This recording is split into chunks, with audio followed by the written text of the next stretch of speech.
Good morning and welcome to Coach and Company live on the Stadium Network. Thank you for waking up and getting your day started with us. I am Daniel Greer and I'm stepping in for Coach today. Coach is actually out at the Memorial Tournament over on ESPN Plus. So whenever we get done today, not now, but whenever we get done, you can go over there to ESPN Plus and check out Coach on the call there. But Coach and Bro debuted on Stadium Network last night, and with a resounding success there, they continue with another show today, but it's over on YouTube, 1 p.m. Eastern. So go check it out over there on the BTT Studios. And moving forward, they will be on Stadium at 11 p.m. Eastern every Wednesday. So make sure you check them out with little Coach and Bro action. But speaking of shows, Weekday Wager still is happening at 1 p.m. And today we have a special guest.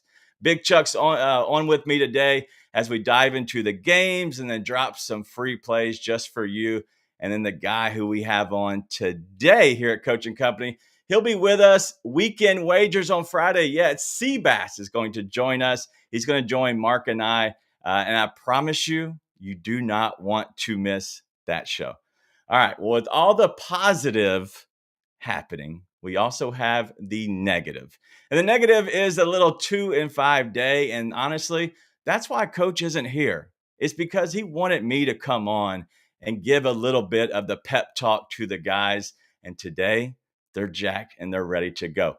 We have a giveaway that we have with Demerbox. Is make sure you go check out what we have over here. All you have to do is sign up for your chance to win a BTT Studios branded Demerbox right here on the screen. Check it out. Go over on Facebook and you can sign up now. All right. Well, that's all we got. We're locked and loaded on a beautiful Thursday morning. We're talking hoops, hockey, and more. So let's not waste any more time and let's beat the books.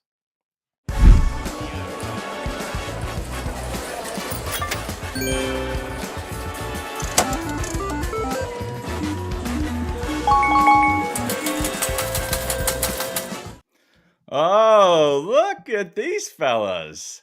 Peyton, I know you're excited to be back on after dominating our guy, Soupy. Good morning, sir. Morning, guys. Thanks for having me today. It's kind of a rough morning, actually. Angels have now lost 5 games in a row after winning 8, so they're just hovering above 500. It's kind of depressing at this point. Yep, that opening was pretty depressing. Raphael, hopefully you can pick us up. Good morning, so how are you?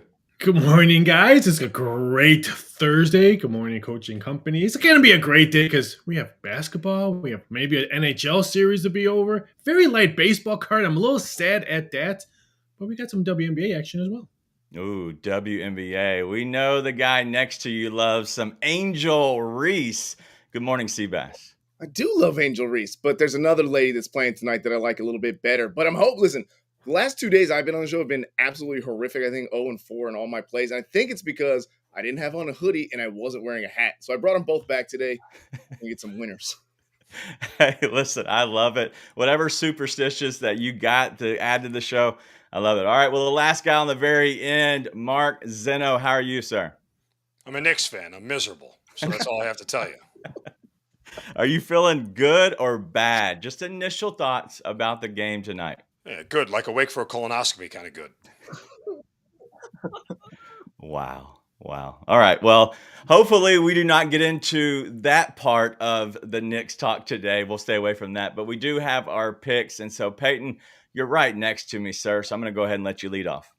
Yeah, we're going with the Braves and Phillies. Game 2 today, not game 1. They're playing a doubleheader, under 7.5 total. This is going to be the second game of a doubleheader, as I mentioned, the third and final game of a 3-game set. All these guys are going to want to do is get out of this game and just get out of here, go on to the next series. So these guys might be trying to get out, not to mention the pitchers duel in Chris Sale and Zach Wheeler. So what a matchup we have there in Philly tonight on MLB Network. And why not take the Knicks to cover at home? We're taking the 4.5 in a winner go home game. I love the Knicks tonight in this spot. Say what you want to say about how the series has gone, but this is a must win. And let's go. Make it a series, for God's sake. Yeah, we have game 5 tonight within the Knicks and the Pacers. We'll talk a little bit more of that here in about 30 minutes on Hoop It Up. But thank you for those, Peyton. All right, Raphael, I know you got some picks, sir. Let's go ahead and get to them. Peyton's cheering for the Knicks like the Carolina Hurricanes were last night at home trying to get that big win. Let's see how that happened. But I'm going to the NBA. I'm sticking with the NBA playoffs. I'm to take the Pacers team total over 109.5. Bet this now. It's going to move to 110.5 just because the way the Pacers have been playing on offense. They've hit this number 3 out of 4 games, and they're averaging 114 points a game at MSG. So I think we're going to see a lot of points scored in the game and by the Pacers. And then I'm going to take the Pacers Knicks first quarter over 54.5. Why not? Because we're going to see a lot of points scored in the first quarter. They've hit this one in 3 out of their last 4 games. And the Pacers are averaging almost 34 points a game in the first quarter at MSG. So a lot of points being scored tonight. A little nugget on that. I know the Pacers, I don't know if it's 11-0 or 12-0 now, but when the Pacers score over 113.5, they are 11-0, or maybe now the last game they're 12-0. Either way, like if they do score and run the score up, to your point, within the overs there on the Pacers team total in the game, like that is really where you can target a team. So if the Pacers are scoring, you know they're going to look to win. So you can target them with a little live number. All right, Seabass, you brought your hat, you brought your hoodie. Hopefully it's a bounce back time for you. What you got, sir? All right, we're going to bring some wins as well. We're going to stick in that Knicks game. Karl Anthony Towns over 11.5 rebounds today. He needs a big game if the Knicks are going to compete here. Plus, he's got to get rid of all those TikTok videos that are people making fun of him about. So he's done this in 4 of his last 5, 7 of 10, and 6 of 8 games versus the Pacers in his career. So take him over 11.5 rebounds. That's even money. Then, yes, back over to the WNBA. And no, I'm not betting on Angel Reese today. It's on the other side. Dejanay Carrington, over 10.5 points tonight. She was last year's most improved player. All-around game. She's got Becker's dishing her passes. 8 of 10 over this number and 50% against the sky. So I like her to get at least 11 points tonight. And Carrington plays for the Dallas Wings, correct? Yes, she does. All right, so make Traded sure in the offseason from the Connecticut Sun. Yep. So make sure you check that out. So sometimes these players, especially early in the season in any sport, but especially the WNBA, it's hard to know where maybe some of these ladies are early on. And so make sure you go check out the Dallas Wing. She's over with Paige Buckets. All right. Our last guy on the end. He is angry already. I see it in his eyes. He's pissed off. So you know the plays are going to catch. Let's go ahead and get to you, Mark. Jalen Brunson, over 30.5 points. Look, there's 29.5s out there as well, but I don't think it matters. I have been feasting off Karl Anthony Towns in this series overs. I'm worried about his injury. I'm worried about his status, and I don't really know what it's going to be until he gets on the floor. Whatever the difference is with Karl Anthony Towns, the usage rate for Jalen Brunson shoots through the roof when he is not on the floor, and I think we're going to see that a lot. It's a void elimination game at home for Jalen Brunson. If he shows up small tonight, New York fans will never let him forget it. He goes over 30.5, and we'll switch to Major League Baseball tonight. Little counterculture play here as the money is starting to come in the under. I'm going over 8.5 with the A's and Jays here. Why? Because Jose Barrios, the starter for the Jays, has a 5.1 ERA at home this year. Opponents are batting .276 against him. And the A's are starting Jacob Lopez, who is a reliever converted to starter over the last 2 starts. Had a good outing last time out, but guess what? If this turns into a bullpen game, huge plus for the Jays here. A's third highest bullpen ERA in all of Major League Baseball. I think we get runs scored here tonight. Zeno, on that Karl Anthony Towns deal, like what is it? Is it his knee that he hurt in the last game? Yeah, the knee. I mean, he was favoring it heavily in the fourth quarter of that game. He certainly gutted it out. Look, I think he's going to play. I just don't know how effective he's going to be. Is he going to be a decoy out there? How much can he really go? It really brings a lot of variance in. So I just walked away from Towns, a guy that, again, I've been feasting on his overs, points, and rebounds this entire series because they've been there, but I just can't trust it tonight. Yeah, I believe his points and rebounds are at 32.5 right now if you want to pair them together. Raphael.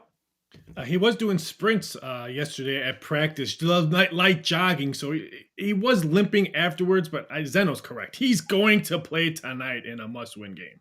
Well, I was doing sprints yesterday, but there's 0 chance I could play today. 0 chance. Well, sprint is a relative term, let's be honest. I was going to say, for Karl Anthony Towns, sprinting isn't moving all that fast.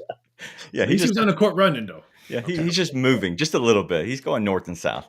All right, well, we have a coach who, you know how he is. When he's not on the show, he still wants to send in some picks because he's covering the Memorial Tournament today. He's on the call. So, Coach graced us with his presence by sending in a video of some picks he's got.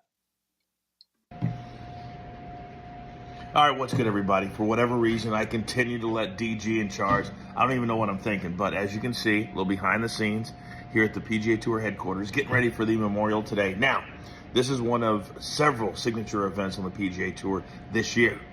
There's an ESPN bet stream today at noon on ESPN Plus. I will be with my man Michael Collins and also Matt Every, two-time winner of the Arnold Palmer Invitational. Now, I got 2 round 1 plays today that I absolutely love, and we're going to use ESPN Bet today. I love Justin Thomas, minus 120 over Patrick Cantlay. I'm just really bullish on Justin Thomas this week. I had him yesterday for the tournament. I think he's going to be top American. I think he's going to beat Scotty Scheffler. That's just kind of what I think. Now, the other one, Thomas Dietrich plus 105 over Brian Harman. Brian Harman, I love him, but this course is just a little bit too long for him. This is a big boys golf course, and they're going to be ready to play today. And Thomas Dietrich, previous winner of the Waste Management, I like him in round 1 today. So there's 2 big plays. Let's have a great day. Enjoy Coaching Company. Enjoy all that we do. And DG, please don't screw it up, and don't let Mark make any more jokes. Back to you. There's 2 things with that video. One, the bald head. I'm not used to it because we see him so much with the actual, his hat on. And the other one is he's there in the cafeteria and he's whispering very close to how Soupy does his videos when he sends them in. So that part threw me off just a little bit. But what's wrong with my jokes? What's wrong? I thought my off-color jokes were quite hysterical last time. No, he's talking about Mark Wallace. Oh, okay. I thought he was talking about my off-color. Raphael, remember the one I made last time? I got in trouble for, I think. Yeah, a little bit trouble. We're not supposed to bring that up again. Videos, sorry. Peyton. What did you say? Peyton, he needs your production team to help with the videos. Without question. I mean, all you need is one guy there. Jeez. I felt like I was scrolling through Twitter right there. All right. Well, let's. We also have other plays that for our guy Chuck is always gracing us with his premium plays, and so he has his play today. It looks like it's from France relegation playoffs. I had no idea, but it's Reims versus Metz. Both teams to score. It's at minus 120. It's cashed in 11 of Metz's last 12 games. So 11 of the last 12 games. This has cash for both teams to score. So Reims versus Metz. You can get it here. And if you want more of what Charles has, you can go to roicapper.com/store, or you can just scan the QR code right on your screen. All right. The other guy, there he is. My brother from another mother, the guy on weekday wagers. Real quick, how's the model doing, Mark? The model's doing fantastic, DG. We're killing it. The run line is hitting at over 74% for MLB. I get over there and follow it. And by the way, Coach was talking about Zeno's jokes. All right, Wallace, go ahead and give us your play of the day. The play of the day, starting with the Indiana Pacers' TJ McConnell to get at least 6 points tonight. McConnell's hit 6+ in 6 of his last 7 and in 9 of his last 9 playing at Madison Square Garden. He's averaging over 10 a game against the Knicks there. This dude lives for hostile road gyms. And then we're going to pair that with Chicago Sky's Angel Reese, who's quickly becoming rebound royalty.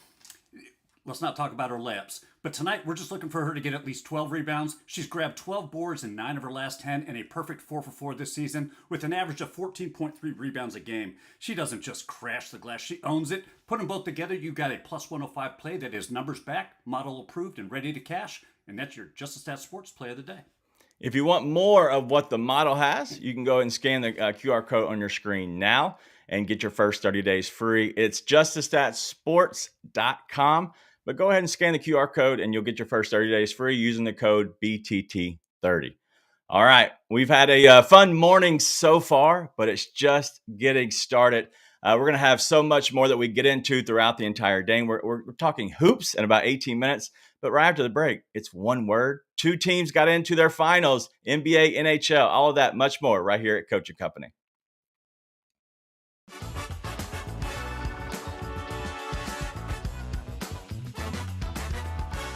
All right, we are back here with our DGen friends, and we're talking a little hoops right now, and we're going to talk about Anthony Edwards. So the Minnesota got beat last night by 30 points. And so, Peyton, I'm going to start with you. He discussed a little bit of going back and forth with the media. It was nothing hostile, but he was challenging them. But the biggest thing that he wanted to discuss with everything was he was vowing that he was going to work out harder than anyone else this offseason. What's your thoughts on that?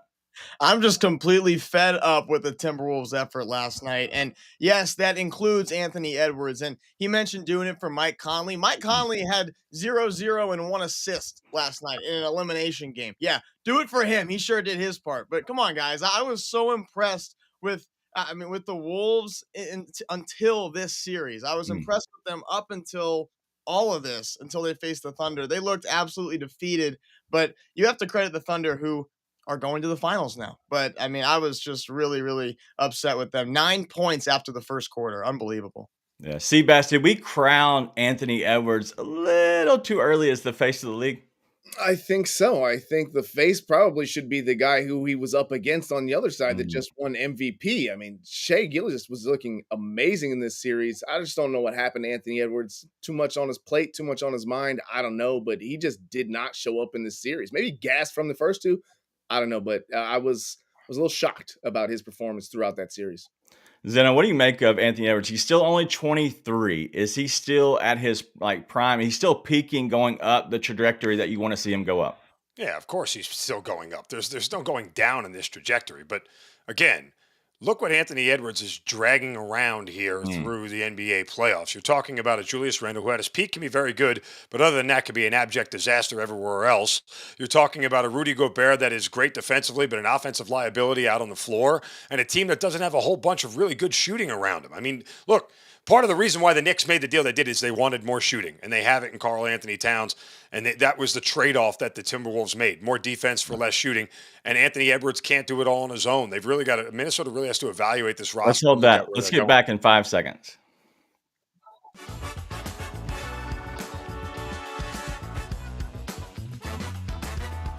All right, we were just in the break talking a little bit of Anthony Edwards. We're going to discuss a little bit more about hoops, and in about 15 or so minutes, we'll discuss all of that with our Hoop It Up segment. But here, we're still going to talk some hoops, but it's going to be more about the Oklahoma City Thunder and everybody's favorite one word.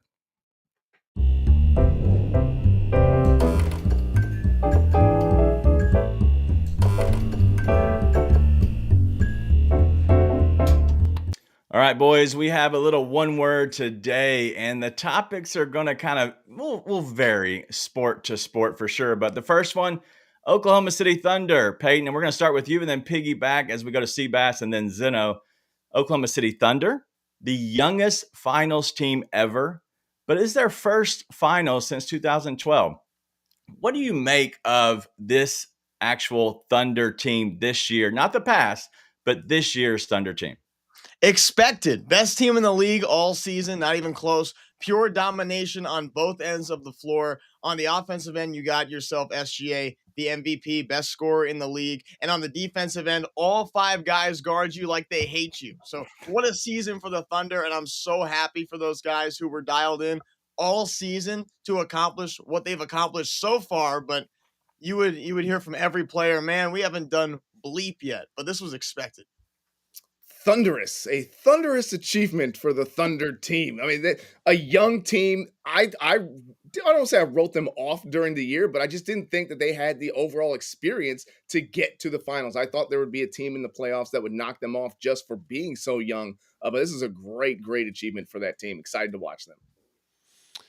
Yeah, for me, it's depth. I mean, that's how they've done this all. I mean, the Thunder may be the death of super teams in the NBA, because what you've realized with this team is that they're good on both ends of the floor, and they have 5 different guys in the lineup, and they go 6 or 7 or 8 deep who can all do the same thing. And that's why they're the best team in the league. That's why they separated so much from everybody else, because of their depth. And they are just they are a juggernaut. Yeah, a little bit on the depth. I want to say my one word is boring. And I know that, honestly, this team isn't really boring with how they play, but everything that they do on the court, there's nothing sexy to it. SGA is getting to his spots, making the mid-range game just kind of what he does, but there's nothing sexy to it. They just go out, and it's a business trip every time they take the court.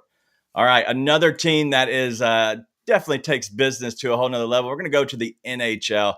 The Florida Panthers last night, they're going to the finals now for 3 straight years. They're dominating the NHL in a sense.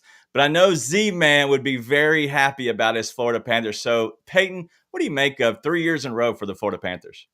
My one word is Wallace, as in our boy Mark Wallace from JTS. He's been on point with his Sergei Bobrovsky picks. The guy has been absolutely dominant for the Panthers during this playoff run. 3 shutouts thus far in the playoffs. That's the last 4 games of the Maple Leaf series. He allowed just 4 goals. That's just 1 goal per game on average if Soupy's watching. And in the Carolina Hurricanes series, he was tremendous once again, making some incredible saves in some really big moments, which is what makes playoff hockey the absolute best playoff sport there is. And the Florida Panthers going to the Stanley Cup Finals for this 3rd straight year. Talk about straight domination. What a season.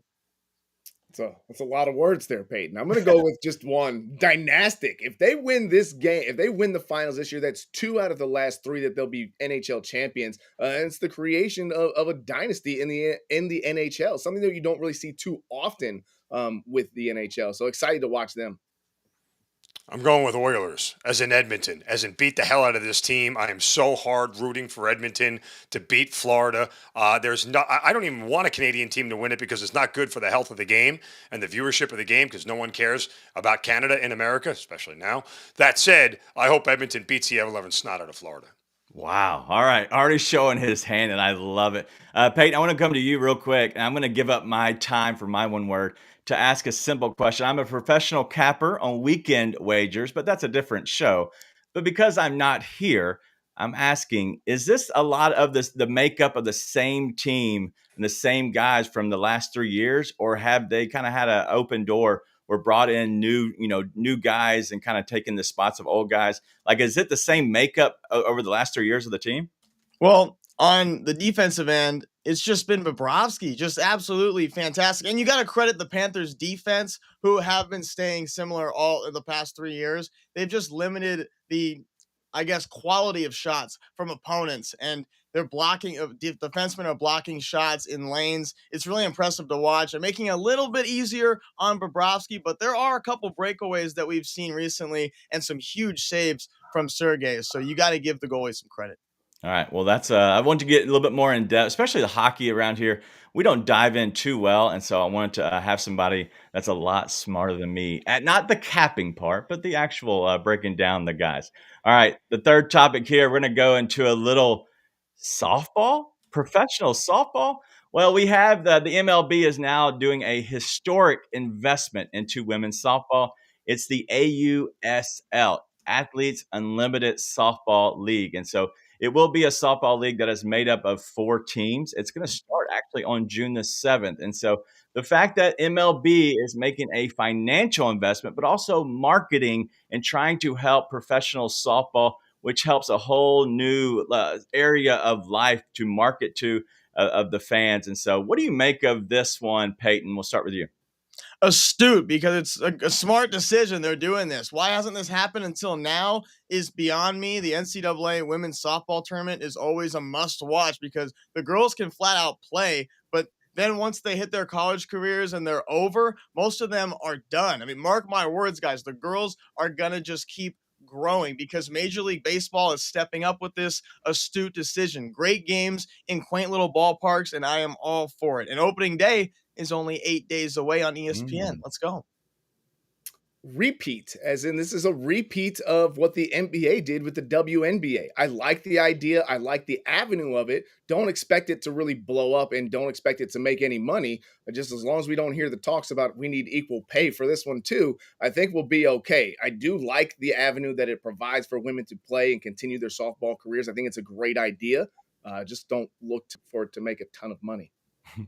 Yeah, I'll go with benevolent. It's a great gesture by the Major League Baseball, rather, in investing in women's sports. It's smart from that standpoint, but I'm with you. This is not going to be a good return on their investment. And I wouldn't be surprised that after they get this thing off the ground, if they sell it and get out of the business of it, because I wouldn't expect it to be able to make them a lot of money. And it's certainly not going to grow their fan base. The Major League Baseball is not hurting for female fans. They don't market to them. It's not what they do. Like, I don't know that if that's the return on the investment they want from this, I don't think they're going to get it. Yeah, I don't know if they're going to get the return, and I agree with that, Mark. My one word would be girl dad. That's what I am. And anytime I see women's sports growing, that makes me happy because honestly, 10 years ago, never would I ever had said these words or these phrases. But I just love the fact that the women's sport is growing. Whatever it is, if it's benefiting women, I'm down for it. All right, let's go to a team that is crazy. And that would be my one word about this team completely. But I'm going to ask you your one word. Banana ball is what? Because now the Savannah Bananas, they're launching their new baseball league. It's starting in 2026. Well, now they're having 6 teams in that league, but over 150 cities. There's also international cities that are trying to get a little bit of banana ball. So my question, Peyton, again, is banana ball is what?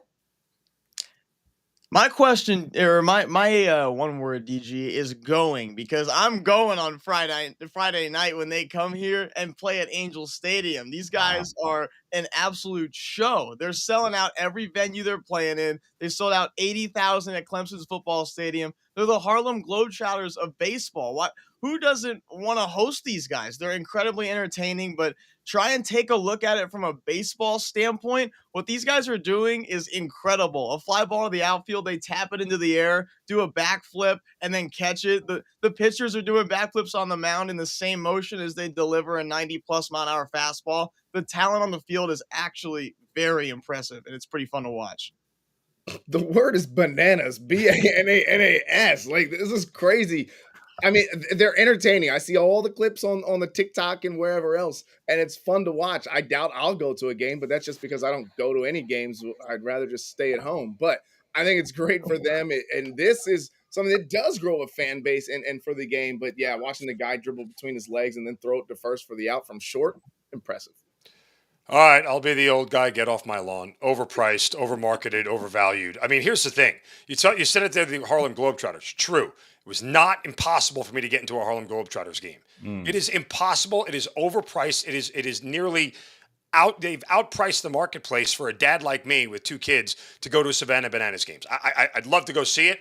I don't need to pay that kind of money to go do it. I thought this originally was something that was for families and everybody to be entertained. They've gotten so big that it is now a money-making machine because they're going into 80,000 seat football stadiums and they're selling it out. I'm not hating on them as a product because I think it's great, and I agree with you guys on that. But it's gotten so big that it's just like now I turn my head in the other direction.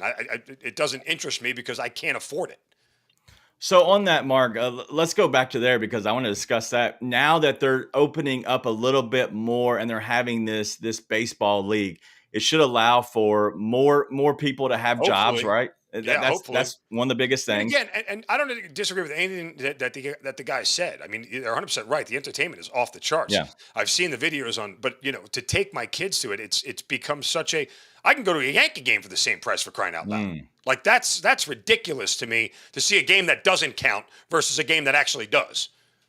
Right. It's tough. And I know it's tough to get into the actual stadium. Yes. But I think it'll wear off because I think we're seeing, it peak a little bit and I think it'll wear off, even more. But Peyton, I'll end with you here for about 15 seconds. Your thoughts. You've never been to a game, I assume.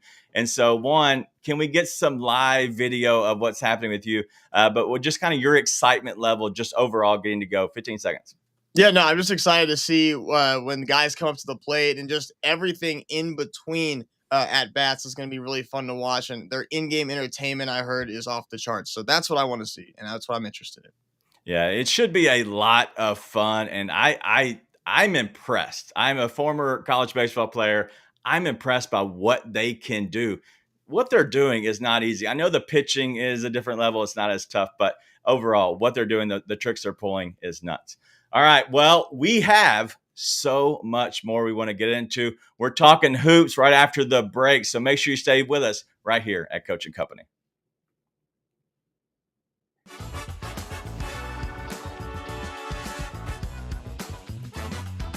We are back here on YouTube with our DGen friends, and today we're going to have some more fun topics.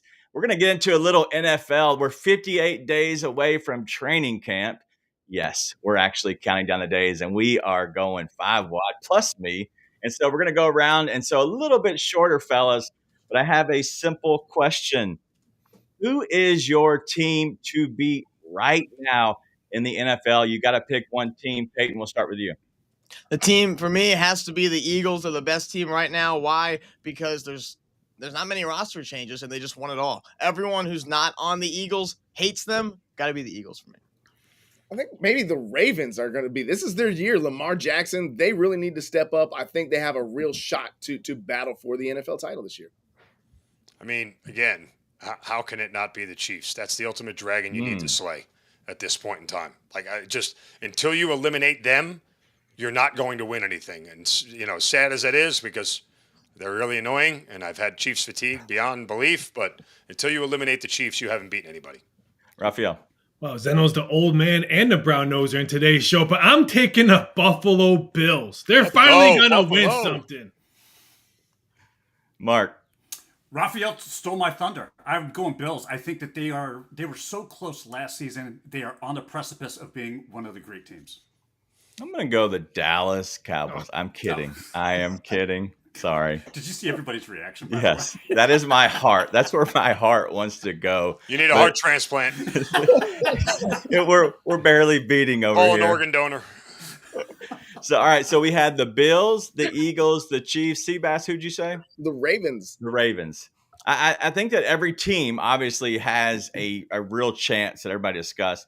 I don't know if the Chiefs, and to Zeno, to you, I just don't know if the Chiefs have enough of the surrounding pieces. And with the aging Kelsey, it worries me a little bit. But I do like the Eagles. Unfortunately for my Cowboys, the Eagles are going to be tough because they have the pieces on the defense. And that's really where it stands out to me, is the defensive side. Good discussion, boys. We'll be right back here on Coaching Company in 5 seconds.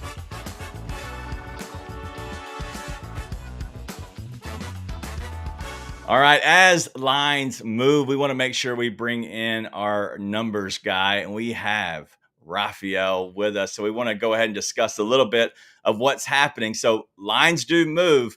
What's happening, Raphael?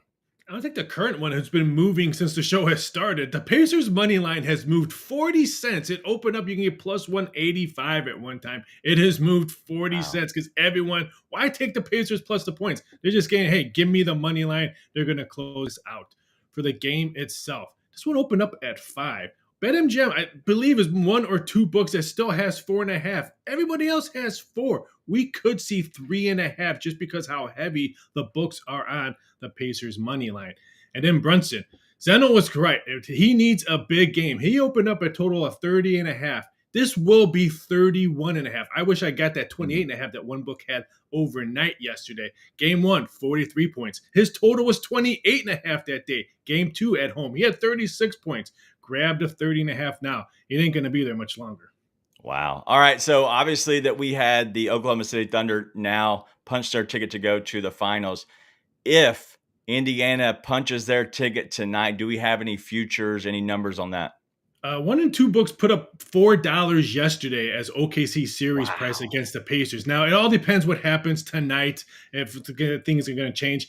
Just the way defense of OKC yesterday in the first quarter, I think that's why they threw up $4, because that was so impressive the first quarter that they did yesterday. Wow. Yeah, that first quarter, that Oklahoma City Thunder, I think it was 26-9. I believe that opening first quarter was. It was dominating. All right, we're going to talk a little bit more about that and what happened to Minnesota and how they're now gone. But we're going to just show a little bit of a quirky side of how we feel about the Minnesota Timberwolves and what we call hoop it up.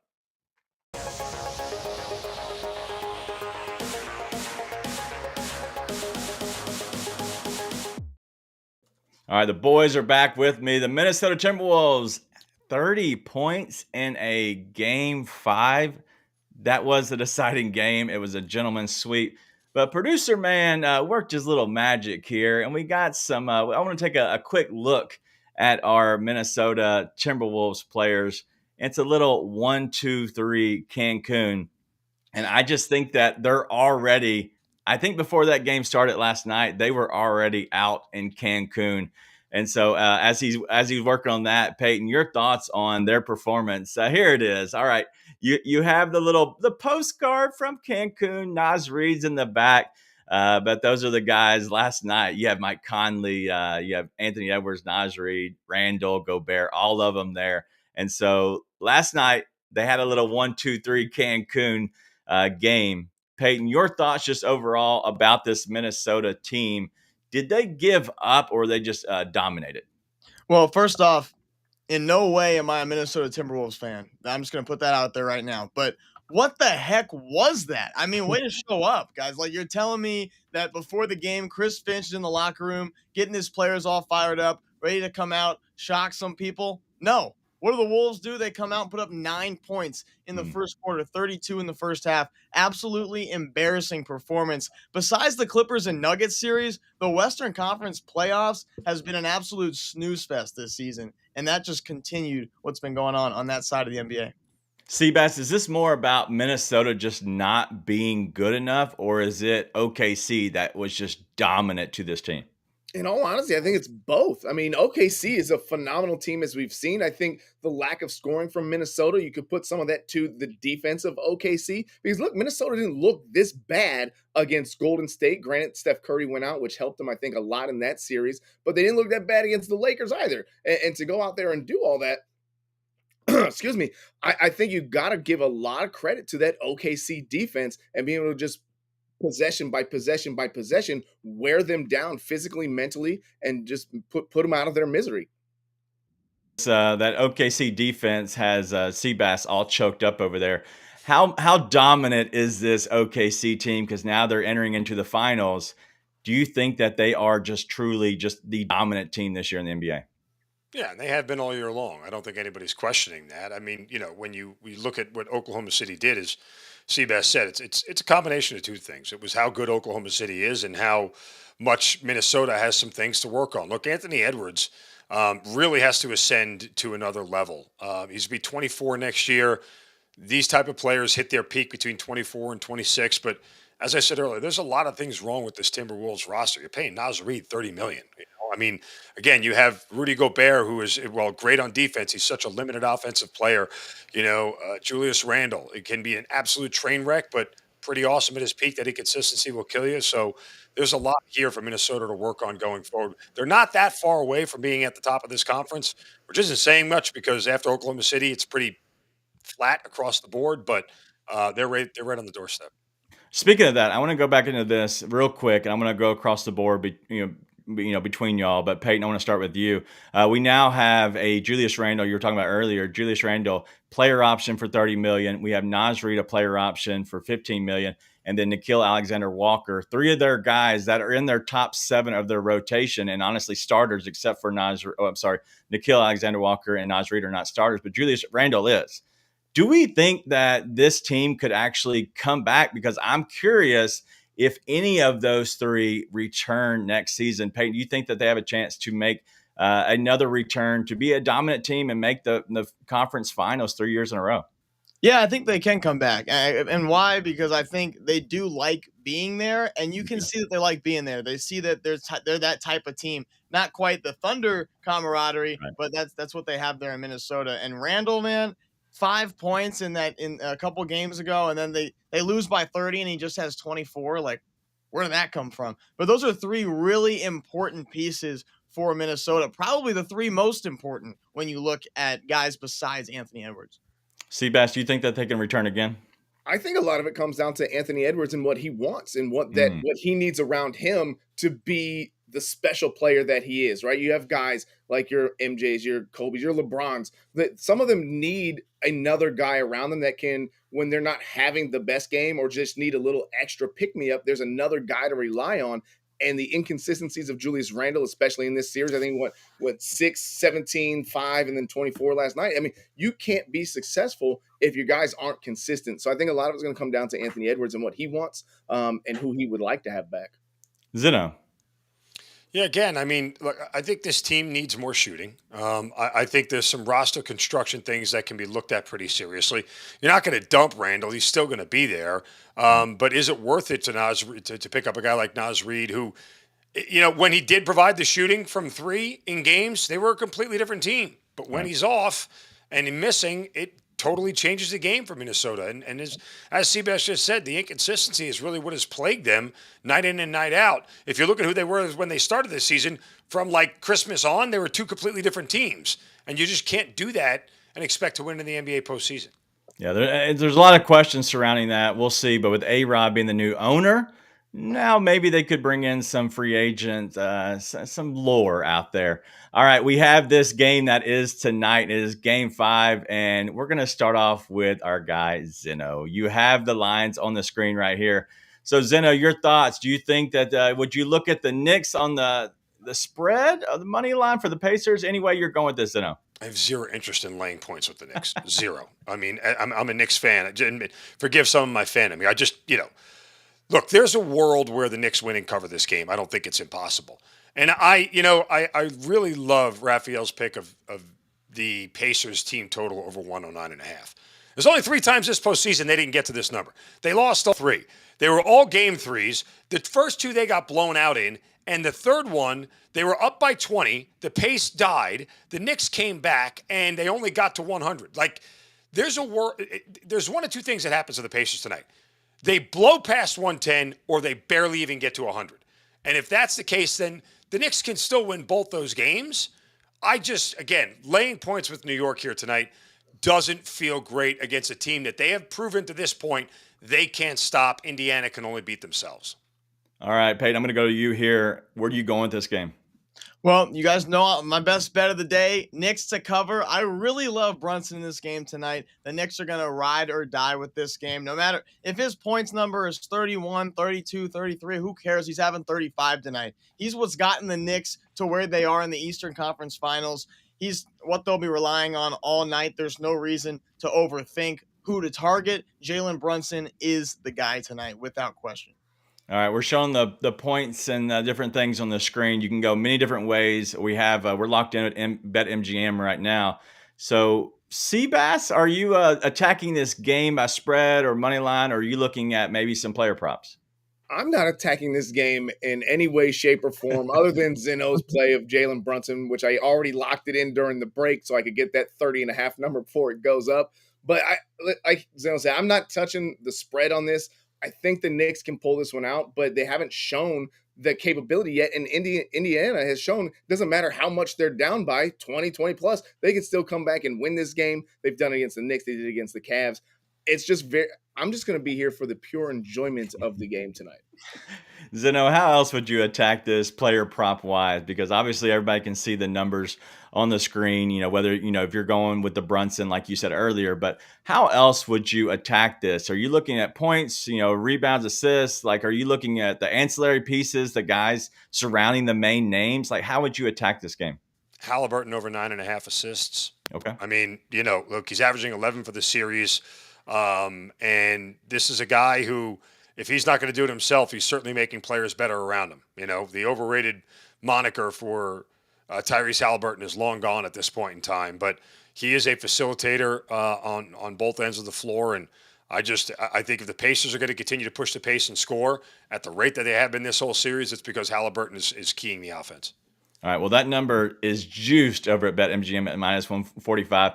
You might be able to look at maybe a double-double because he's going to get the points as well. So that might be a way to attack that. But search around and honestly just kind of shop around for the best number. But Peyton, with you on this, got about 15 seconds. Is there anybody else that you're trying to attack? Well, yeah, Halliburton. Halliburton was 1 rebound away from a triple-double at halftime last game. It was absolutely insane. He was controlling the heck out of the game, and he's been doing it all series. And that might be a way to attack it as if you do like Halliburton, great. Maybe look for an alternate line. You might be able to get 11 assists and maybe get plus money. And so getting that 10th or 11th assist could be a big factor, but also could be really big for your bankroll. All right, we are talking a little bit more hockey after the break. We're going to go around the rink with Mark from Justice Stat Sports. But also, we got Raphael's inside info, all of that, much more right here at Coaching Company.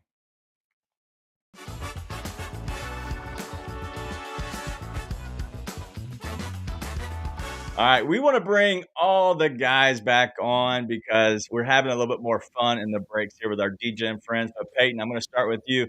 you are by far the youngest. And so everybody else, I'm not trying to guess their age and embarrass Mark Wallace, not Zeno, but Mark Wallace on that. He was born in the 50s. Yeah, that's kind of how life is. But you are the youngest, Peyton. I want to know, who is the greatest athlete who, for whatever, any sport, anywhere that you've ever actually seen live?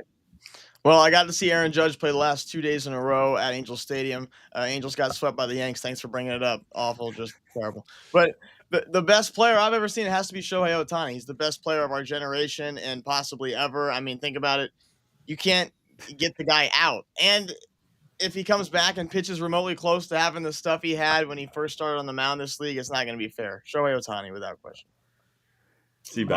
Mine's Michael Jordan. I saw him not on the Bulls, but at the Wizards. I was actually at the game at 40 plus years old where he pinned that one on the backboard. It was great. So by far, Michael Jordan. Easy answer. Zeno. And by the way, Peyton, did you see that Ron Washington is no longer on cocaine in the dugout? He intentionally walked Aaron Judge twice last night in the first 2 innings, and it worked out for him. Best athlete I've ever seen live, and I will date myself here, but it was Bo Jackson as a kid, both on the baseball field and on the football field. There's no doubt that is the greatest athlete that I've ever witnessed play a sport. Wow, Raph. Mine's easy. Michael Jordan. I was courtside 1988 with the dunk contest between Jordan and Dominique Wilkins, and that's when I knew Jordan was going to be the GOAT. Wallace. How can you not mention Babe Ruth? No, I'm kidding. Magic Johnson. That was well done. That was well done. That was score a point for Wallace there. No one saw that one coming. Magic Johnson. I remember sitting at the Forum watching him play LA Showtime. Absolutely incredible what he could do with the basketball. Hands down. Should I go with mine as Shane Battier? No, I did see Penny and Shaq back in their heyday, and so I love them. It's probably two of my favorites I've seen. I never saw Jordan, but we'll be back in just 5 seconds.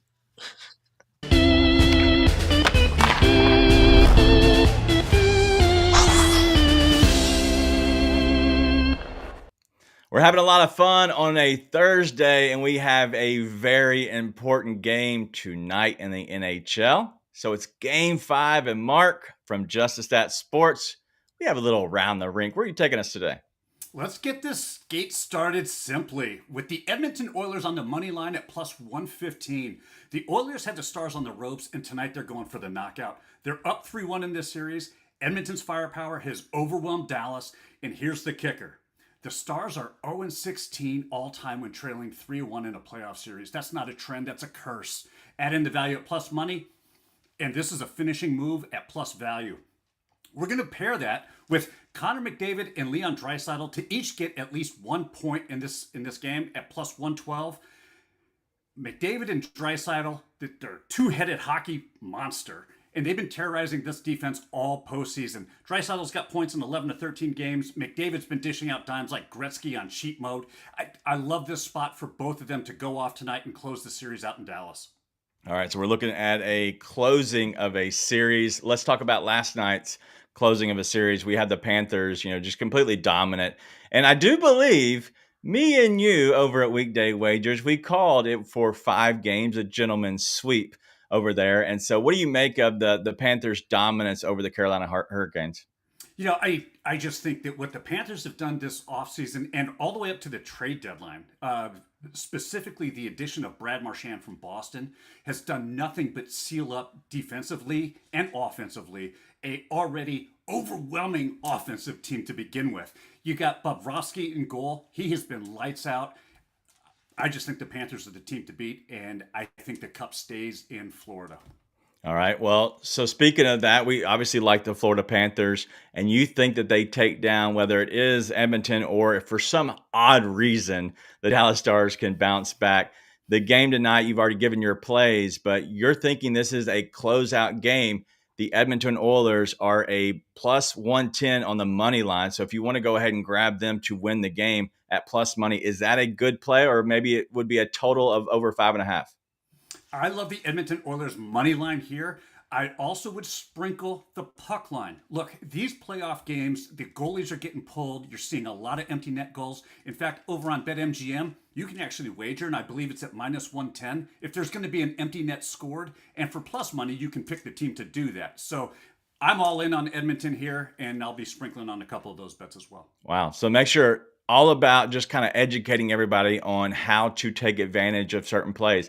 Because if you do think that Edmonton's going to win, obviously them kind of, or I guess Dallas opening up the net, allowing for a late goal, that is a very good possibility. And especially having them be the team that scores it at plus money, not against that. See, that's the knowledge that you bring. I like it. All right, looking fresh in your coat today, but no hat. One day we'll get that hat back. But we have so much that everybody might not have been here for the entire show. And that's okay because an hour's a long time. Everybody's moving and grooving, especially on this Thursday. So we have our plays, and they're coming back to you really quickly and lock it in.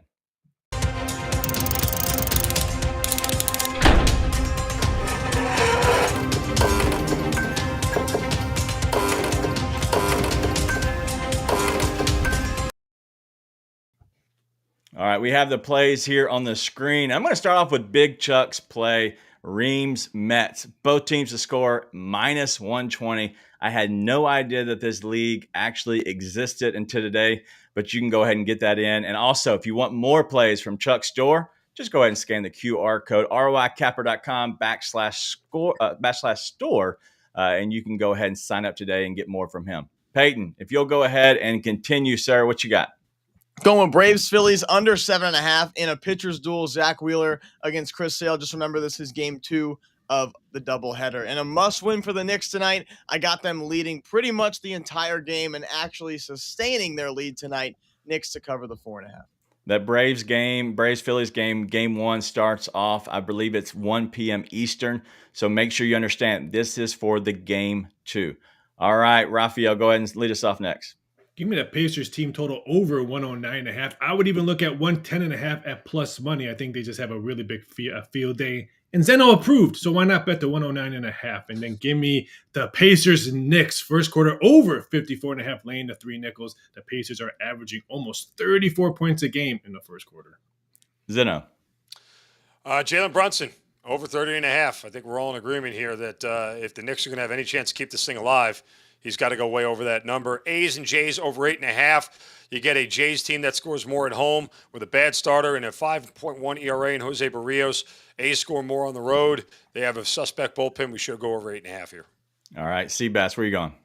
In the Knicks game, we're going to take Karl-Anthony Towns over 11.5 rebounds tonight. Again, with these Knicks, they got to get something done tonight. They got to keep the offense moving, defense going, keep the Pacers at bay. So give me his rebounds. And then in the WNBA, Dallas Wings, Dejanay Carrington over 10.5 points versus the Chicago Sky tonight. All right, we'll go ahead and cash with the coach here. He's on the call, ESPN Plus. Justin Thomas, -120 over Patrick Cantlay. This is a round 1 play. This is not the full tournament. This is round 1. And then Thomas Dietrich, +105 over Brian Harmon. Same thing, round 1. Go ahead and get these in now. We also have our Just Stat Sports Play of the Day. Mark. We are going with Indiana Pacers TJ McConnell to get at least 6 points tonight. He's hit this in 6 of his last 7 and in 9 of his last 9 when playing at Madison Square Garden. We're going to pair that with Chicago Sky's Angel Reese to grab at least 12 rebounds tonight. She's done that in 9 of her last 10 games and is a perfect 4 for 4 this season with an average of 14.3 rebounds. Put them both together for a +105. Just a Stat Sports Play of the Day. I love a little TJ McConnell. I love that play. All right, if you want to go ahead and keep cashing over there with Just That Sports, guys, you can go ahead and scan the code that's on your screen, but also use the code BTT30 and you can get your first 30 days free. I'll have Coach make sure he pays for your first 30 days free. We also have a little Raphael's inside info. Raphael, what you got, sir?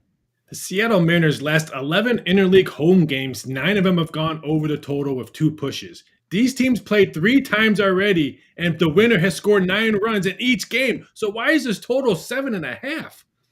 Wow, I like that. Seabass, do you have a good feeling about the Seattle Mariners at all? No, I don't have a good feeling about the Seattle Mariners. There's nothing good about the Seattle Mariners except for Julio Rodriguez occasionally. Zeno. It's going to go under because Emerson Hancock, outside of facing the two best lineups in baseball in the Yankees and Detroit, has been really good this year. And Mackenzie Gore, who's a lefty, Seattle cannot hit left-handed pitching at home for some reason. They have the second highest K rate against lefties at home. I bet the first 5 under there, pal. Raphael. Remember the old card sharks? Over! It's going over, baby. All right, Mark Wallace, if you could, see if you can get what the model is saying. Do you have that now? The model has the over. Okay. Yeah. So you're teaming up with Raphael. We got a little tag match right now. Zeno needs a tag partner. Peyton, can you be the tag partner for Zeno here? Of course I can. I have a trivia question for you guys. Who leads the MLB in strikeouts? Seattle. Pitcher, Mackenzie Gore. Mackenzie Gore. No one has any idea who that is sometimes when I say that. 93 strikeouts on the year this far. And yes, Seattle can't hit left-handed pitching. I don't think they're going to score. Today they will. Today. Only today. They're going to come out. Only today. You know why it's a lock? Because Peyton just said they won't score. Don't say the lock. He just said the L word. Okay, now Zeno's going to get – it's a 1-0 game because Mark just said the L word. So Zeno's cashing tickets tonight. I'm on Zeno's team. I'm a heel. All right. Real quick, Raphael, I see the numbers moving a little bit on Halliburton on his assist. Nonsense McGee is also asking about, would you take the Halliburton assist if you're going over the 10.5? I still would. I mean, but both games at MSG, he had 11 assists. So I think if the Knicks win, if the Pacers win, he's going to have a triple-double today. Wow. All right. Well, he almost had one at halftime last game. So if you want to maybe target that triple-double number, that could be a good line for Halliburton. Guys, an amazing show on Thursday. We had Peyton here on Friday as your leader, the steerer, the captain of the ship. And so we're going to all sit back and watch and see how he does. But for the guys today, we had Peyton, Seabass, Zeno, Wallace, Raphael, producer man, myself, coach on the call. So much happening over here at Coaching Company. Thank you all for hanging out with us and making us part of your day. Be nice and tell your friends.